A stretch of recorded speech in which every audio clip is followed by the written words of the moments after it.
Okay, so having discussed the disk method, we now proceed to the second method of finding the volume of a solid of revolution. So this is called the washer method, or sometimes it's called the ring method. So this is useful when the axis of rotation is not a part of the boundary of the plane area. The difference between washer and disk method is that for the disk method, the axis of revolution, which is either the x or the y or any other vertical or horizontal line, is part of the boundary. But in this case, it says it's not part.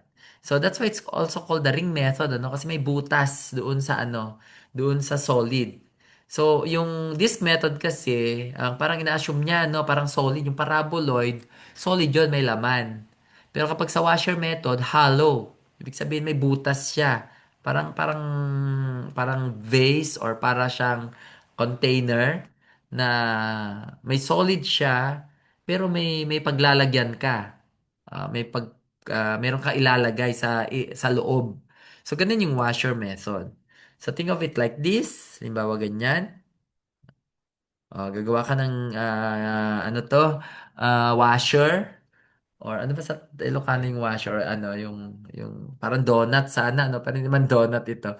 Ayan. So, parang ganyan. So, makagagawa ka niyan. So, anong pinagkaiba nito? Magro-rotate ka pa rin sa x-axis, but the axis is not part of the boundary.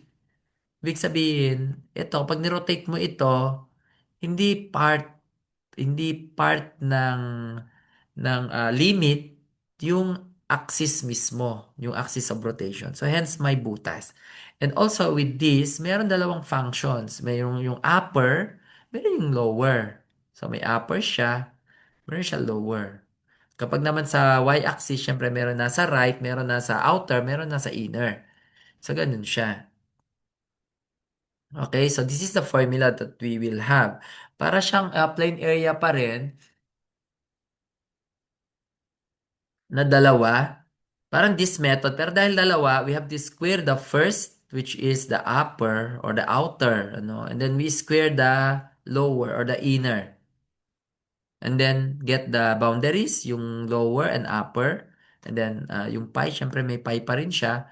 And then kunin mo in terms of x. That is kapag ang rotation ay naka-base sa x-axis. Ayan. Kapag naman naka-base sa y, palitan mo lang yung dx gawing dy. Okay? So, extension lang siya ng this method kung tutusin.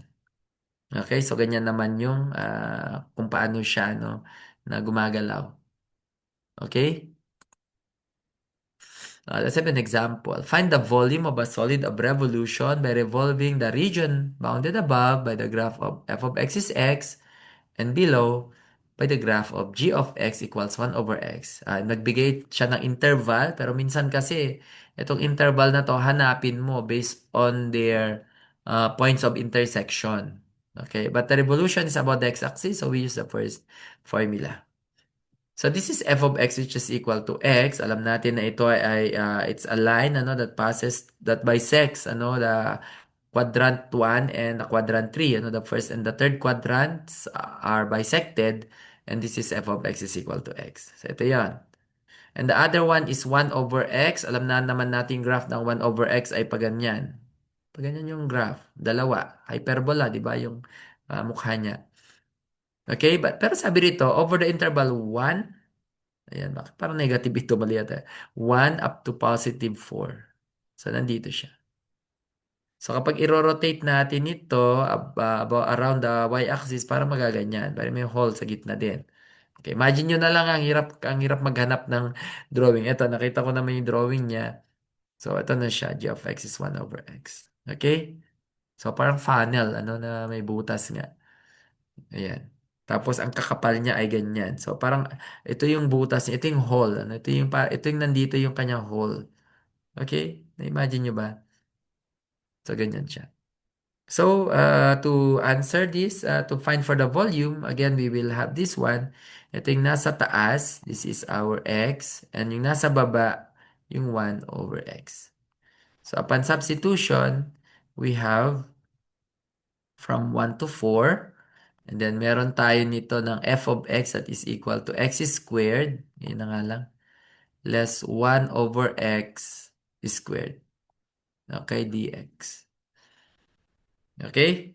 So what do we have? We have pi from 1 to 4. This one is equal to x squared less 1 over x squared dx. Ayan. So, pwede na ito no, sa calculator. Ano? O you can combine x squared over x squared.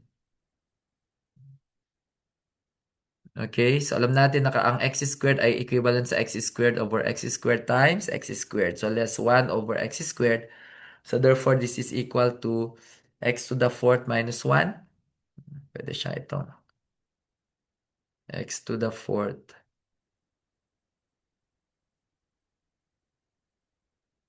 Okay, minus 1 all over x squared dx. Okay? So please give the answer sa ating chat box. Again, wala rin akong sagot ng mga ito. Okay, wala yung calculator ko. Hindi ko yata nadala. Okay, ayan. From 1 to 4. So, tingnan natin. Anong sagot? Anong sagot? Si Althea talaga, decimal, ano? Si Alvin, decimal din. Okay? So, you can use this or this, ano? Yung x squared minus 1 over x squared. You can use both, by the way. So, this is 81. Anong sagot? 81. Oo, kay Christine Joy kasi merong ano although sige, consider natin. May pagkaiba yung ang sagot nyo ay 81. Sige, stop na ha. 81 over 4 pi doon sa 81 pi over 4. Medyo maging maingat, ano. Kasi interpretation ko rito, Christine, ay para maging 81 over 4 pi. Pero ito, ang interpretation dito ay 81 pi na sa taas over 4. There's a difference between the two, ha? Itong dalawa. Sige pa. But for now, sige, consider ko muna to.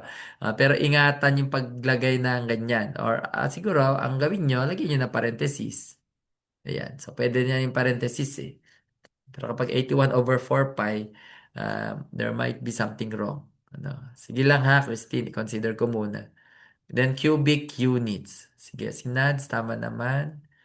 Okay, yung iba mabibilis lang talaga. Pasensya kayo, mas mabilis yung calculator nila. Sa Alvin, I think, ayan, sige. Ayan. Titignan ko lang yung ano, yung mga iba kasi ay iba ay may nakakalimutang ibigay. Bakit wala akong like, sir? Kanya siguro kasi may mali, ibig sabihin, ha? Ah, sige. Oy, si Jana may sagot. Si Joy nga may approximately, ganun pa siya eh. Sige, so yan na, mag-stop na ako dyan kasi ang dami na. So the answer is, review ko na lang ito, 81 pi, of course, alam nyo na yan, over 4, or this is approximately 63.62 cubic units. Ito. Okay? Ayan. Ah, oo nga. Kay ano, bakit ganyan? Ay, sige, okay pala. Naguluhan ako. Huwag niyo i-combine yung decimal. Sige, consider ko lang. Huwag niyo ilagay, i-combine na 20.25 pi cubic units. Although this is correct, pero it's customarily, hindi decimal dapat ang nandito pag ginamit yung pi unit. Dapat fraction. Same lang naman. Pero hindi siya tinatanggap masyado sa mga books na decimal na ito, decimal pa ito. So, parang ganon, ha? So, wag nyo ilagay. Pero, sige, kinonsider ko lang muna dahil nga baka hindi nyo alam or hindi kayo aware na dapat ay ganyan. Okay? Sige, I hope na ano yung washer. Okay, next. Find the volume of the solid generated by rotating the region bounded by ayan, the cube root of x and y equals x over 4 that lies in the first quadrant about the y-axis. Okay? Rotating the region bounded by this. Ayan, about the y-axis. Ibig sabihin, dy ang gagamitin natin. So even without looking at the figure, ano? So alam natin na ang magiging formula natin ay ganito, pi from c to d, and then dito ay f of y squared less g of y squared. So, alam natin na ganito yung ating formula. So, ang kulang na lang natin dito ay yung C and D. And then, ang assumption natin, ito yung nasa taas, ito yung nasa baba. Kung nag-negative ang sagot, ibalik ta rin nyo, di ba? Yun lang naman yun. But in this case, ito yung drawing niya. Rotating the region bounded by this. Ito yung nasa taas ito. Ito yung nasa baba. So, tama naman, ang f of y natin ay ito. Na ito naman yung ating magiging g of y. Okay. But take note in terms of x ito. So, ibig sabihin, ang kukunin natin yung x. I-convert natin ito sa x. Okay? Ayan. So, ano yung magiging values ng ating y? Convert muna natin ito ha. Convert muna natin yung kung ang f, kung ito yung y natin, dahil ang rotation niya ay y-axis, convert natin to in terms of sa y. Okay? So, cube lang natin ito. We get x is y cube. Okay, naintindihan ba? So, ibig sabihin ito, ang una nating ilalagay dito ay y cube squared. Okay, that's the first one. Yung second naman, y is equal to x over 4. Kailangan natin ng g of y. Gawin natin 4y is equal to x. So, yung x natin ay magiging 4y squared. Ngayon, ang next na kukunin natin, syempre ay yung C at saka yung D. Paano ulit kunin natin yan? Paano ulit makukuha yan? 'Di ba? Ang ginagawa lang natin, 'di ba? We just equate the two. I-equate lang natin ito. Yung y cube. Equate nyo lang sa 4y. 'Di ba? Equate lang sa 4y. So, magiging y cube natin, magiging minus 4y is equal to 0. 'Di ba? Ayan. So, ano makukuha natin? So, factor natin ito. This becomes y squared minus 4 is equal to 0. So, that means that our y is 0 for this. And then, pangalawa is y squared minus 4 is 0. But it means that y squared is equal to 4, which means that y is equal to 2, and our y is equal to negative 2. Bakit naging tatlo? Kanya siguro, but look at the problem. Ang sabi niya, in the first quadrant. First quadrant meaning, kukunin lang natin 0, kukunin lang natin yung y is equal to 2. So, hindi natin ilalagay yung sa baba. Okay? Otherwise, mapupunta tayo sa third quadrant and fourth quadrant kapag ni-rotate natin. Okay, magiging dalawa na siya. Matawag no? Parang dalawang axis, ano? Okay? Imagine niyo meron sa taas, meron sa baba. Times 2 nyo na lang. Pagkasama pati yung mag-rotate ka sa third quadrant, then paikutin mo sa sa fourth quadrant. Okay? So, ibig sabihin ito ay pi. Nandito na pala yun. Ibig sabihin ito ay nandito from 0 up to positive 2. So, that means ito ay y to the 6 less 16y squared. Hopefully, hindi ako namamali ha. Ayan. Okay, so maybe see the answer na kung ano sagot niyan. So y is 0 to 2, sabi ni ni Nads. Sabi ni Althea, equate the two equations. Correct. Ayan. So y 0 to 2, sabi ni Nads. So tama naman. Ayan. And from that, makakuha natin yung sagot. Okay, this time dapat tama ang pinaglalagyan nyo ng pi. Sige, wag nyo idikit sa 21 yung pi. Okay, it should be numerator pi over and then kung ano yung magiging sagot dyan. Okay, si Arlene. Sige. Ara. I'm trying to check your answers din kasi pag walang feedback kasi minsan Nia yung pi, I would suggest ilagay mo na lang katabi ng 512. Buti naglagay ka ng space or maglagay kayo ng parenthesis. Okay, ano ang decimal form dito, 76 something ba? Paki-confirm nyo nga kung tama yung kay ano, 76.59? 76.6. Sige, sabi ni Julie. 76.6. Okay, sige. Ayan. So the answer is, ano yung sagot natin? 512. Correct. 512 over 21 pi sa taas or sa gitna, or this is 76.595 cubic units or 76.6 if you want. Okay, so ito na yung sagot niya. Now, gusto ko ano niyo rito, more than getting the final answer is, how do we make this? Ito yung talagang challenge dito. This will be the biggest challenge that you will face, ano? Kasi, paano natin kukunin yan, tsaka yan? Paano ma-identify ito? Ayan.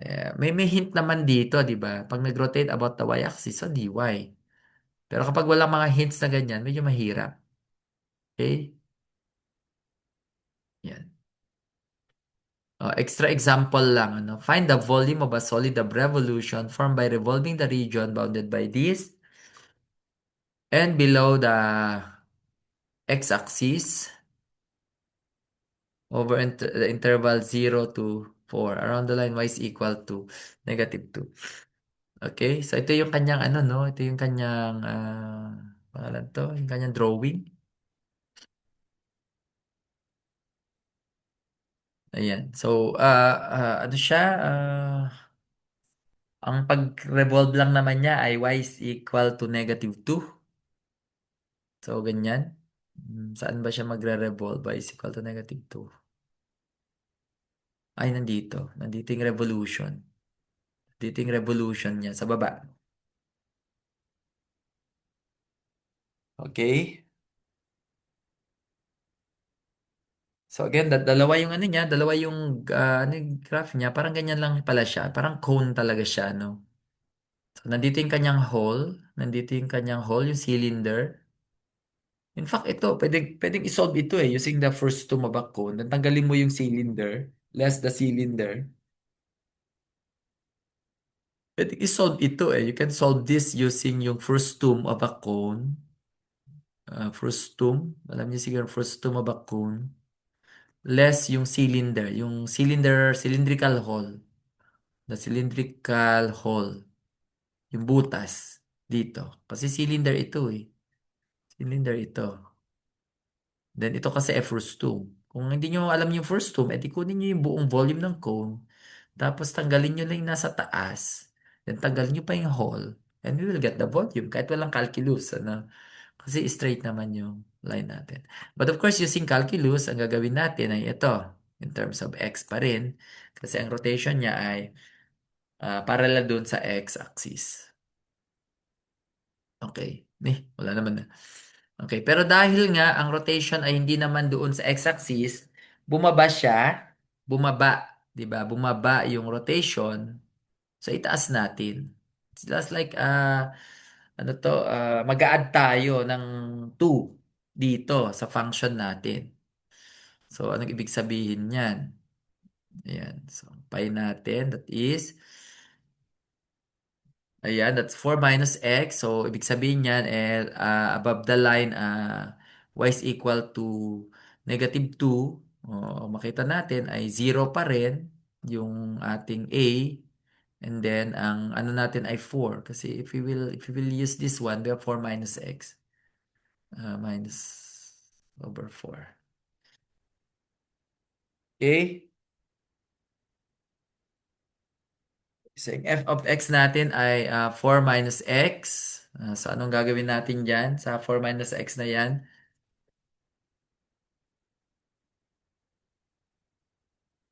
Dahil nag-adjust ng dalawa, kaya mag-adjust din tayo ng dalawa. Doon sa f of x, ibinaba natin, so itataas natin, so mag-add tayo. So magiging 2 plus 4 minus x. Parang ito magiging, imbes na f of x lang ito, magiging k plus f of x. The same is true with our g of x din. So, k plus our g of x. Okay, ano ba yung g of x natin? Yan yung function, yun yung 2 and then yung y-axis. Kasi ito ay magiging, ang g of x natin ay magiging 0. This becomes y is equal to 0, right? Kasi ito yun eh. Pero dahil binaba mo siya, so mag-add ka ng 2. Yan. So magiging 2 plus 0. Lagay ko lang yung 0 ah. 0 is meaning the g of x is squared. Okay? Ganun ko na nga lang. Or ganyan. dx. Okay, so ganyan lang siya. Kaya ang extra example lang kasi nga wala ito sa original na nilagay ko before. So magkakaroon na ng 2 plus ito, then i-square siya. So magiging 6 minus x squared less, syempre 2 squared yan, dx. Ay, tatawag na yata sila. Which is equal to, ay, okay, sige.